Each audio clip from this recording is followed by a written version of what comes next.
Imagine a child, an orphan, with no family, no name, and only the black wings of ravens for company.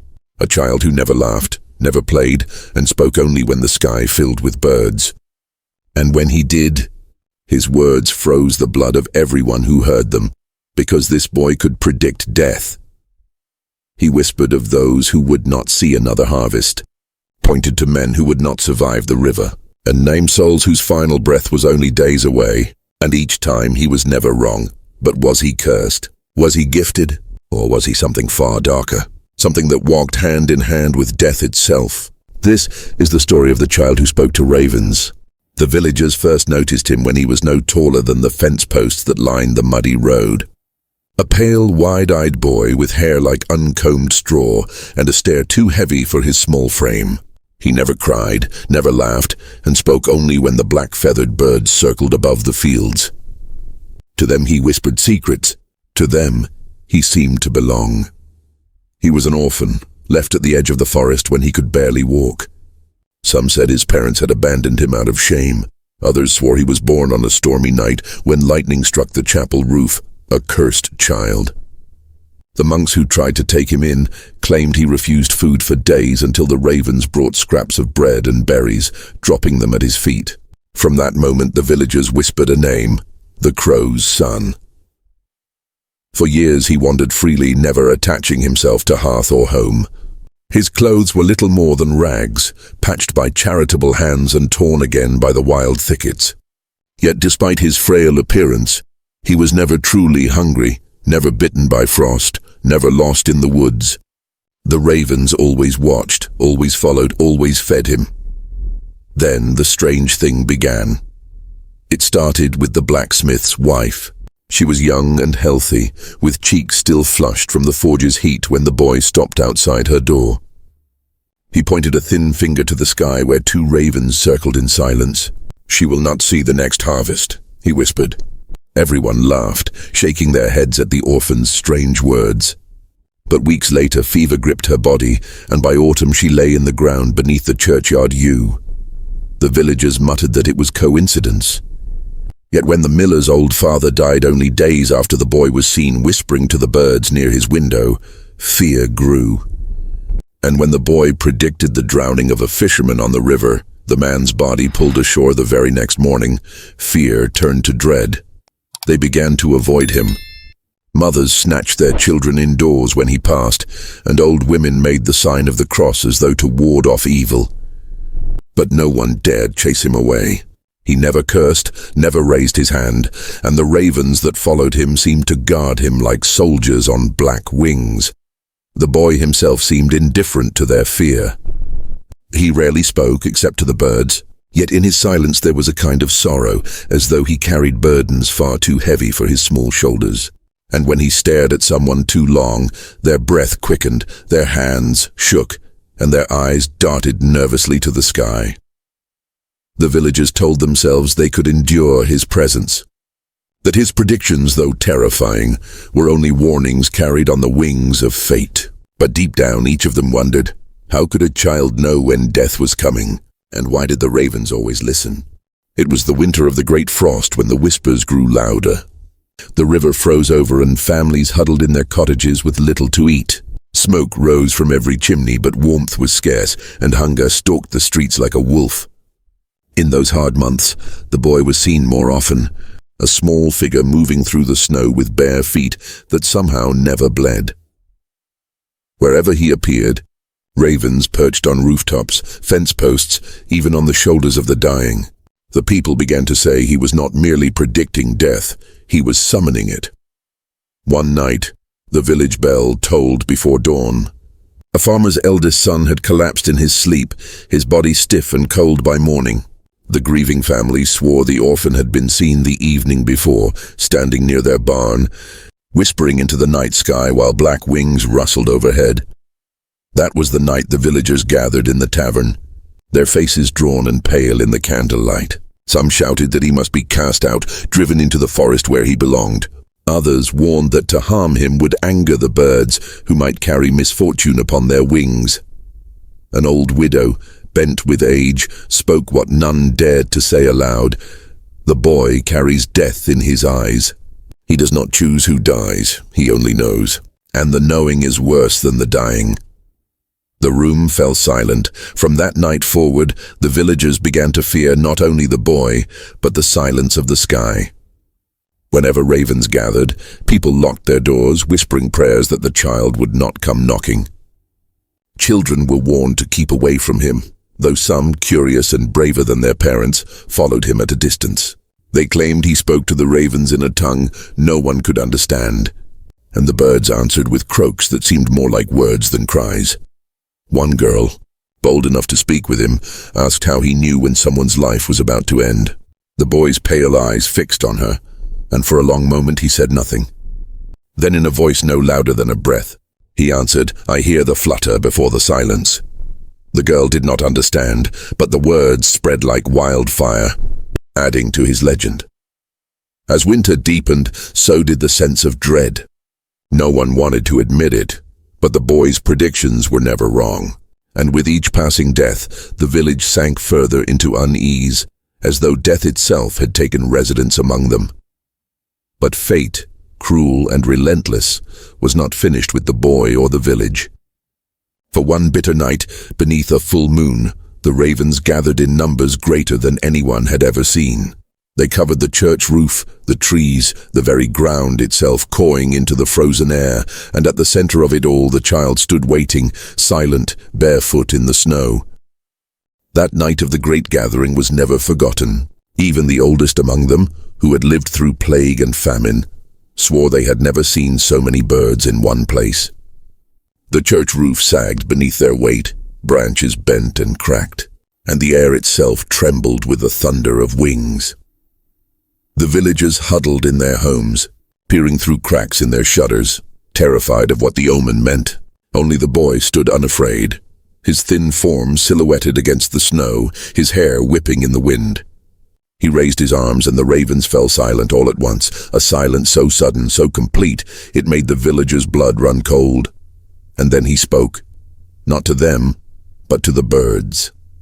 His words were strange, a broken rhythm of whispers and clicks, yet every raven tilted its head as if listening. Some swore the sound was not human at all, but something older, wilder, echoing from the earth itself. By dawn, the birds were gone. They vanished into the sky, leaving behind a silence heavier than death. The boy too disappeared.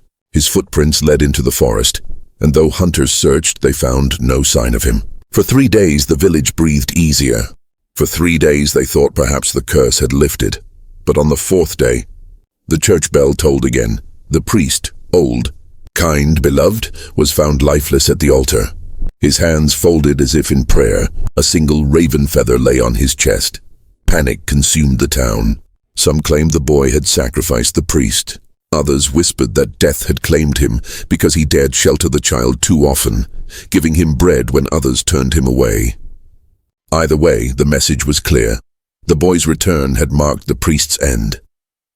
When the boy finally reappeared, stepping quietly into the village square as if nothing had happened, the people did not welcome him. Mothers clutched their children. Men reached for axes, though none dared raise them. The boy only lowered his eyes, as though ashamed. But then he spoke, softly, yet clear enough for all to hear. "The ravens do not serve me. They warn me. Death walks among you, and they cannot stop him." The villagers stared, hearts pounding. For the first time, they realized the boy did not bring death. He saw it. But what terrified them most was the way he said him, as if death was not a shadow nor an accident, but a man walking unseen in their midst. From that moment, fear turned into obsession. Who was the shadow he spoke of? Who among them carried death in their steps? And more importantly, why did the boy know?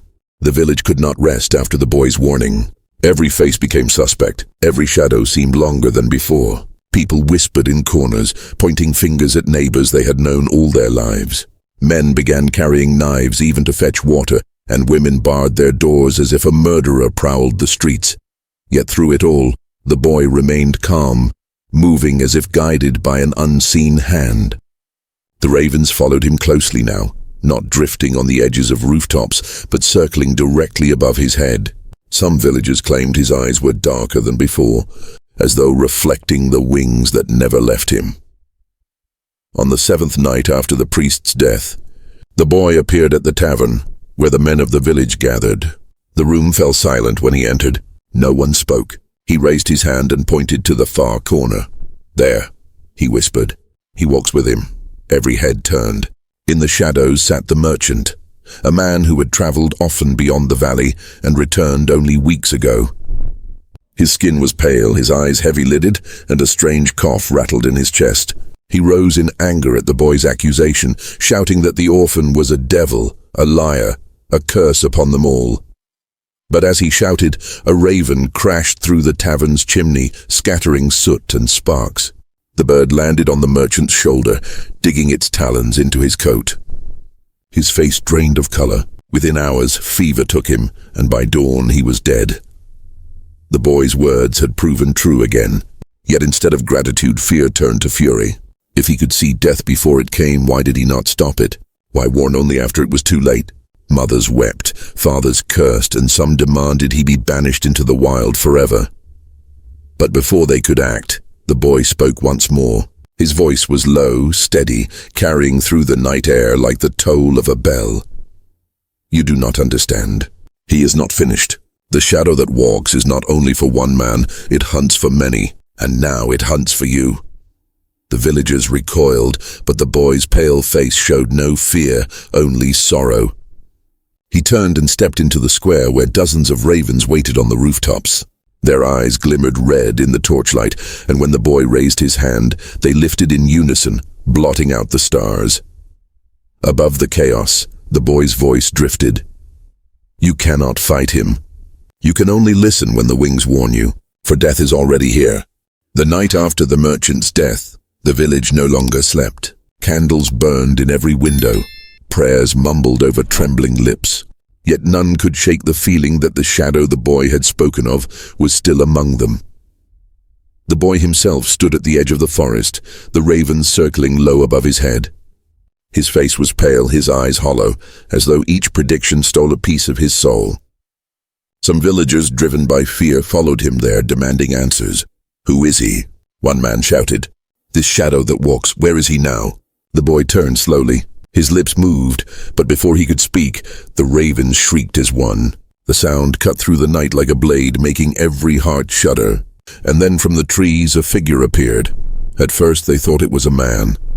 Tall, cloaked, moving with unnatural stillness. But as he stepped into the moonlight, his face was hidden in shadow, and the air around him seemed colder, heavier. The villagers staggered back. The boy, however, did not move. He whispered, almost to himself, "He is here." The cloaked figure paused, and though no lips moved, a voice like rustling leaves seemed to echo through the square. "The child sees what no other can, but sight has a price." Before anyone could react, the ravens swarmed, a storm of wings and beaks blotting out the moon. Screams filled the night as villagers stumbled, shielding their faces. When the frenzy ended and the air cleared, the cloaked figure was gone. So was the boy. Only feathers remained scattered in the snow. Some swore they saw his small shape lifted into the sky by the ravens, carried into darkness. Others believed the shadow had claimed him, pulling him beyond the world of the living. The village was left in silence. No more warnings came. No more deaths were foretold. The boy, and the fear he carried, vanished as suddenly as he had appeared. But even now, years later, when ravens gather in great numbers, the old ones whisper the same tale, that the orphan was neither cursed nor blessed, but chosen. That he was the messenger between life and death, a fragile vessel forced to carry secrets too heavy for any child. And some still claim, on winter nights when the sky turns black with wings, you can hear his voice riding the wind, soft, sorrowful, warning of the silence that comes before the end. The child who spoke to ravens was gone, but death still walks. And so the boy was never seen again. Some say the ravens carried him beyond the forest, to a place where the living cannot follow. Others whisper that death himself took the child's hand, leading him into the shadows he had always foretold.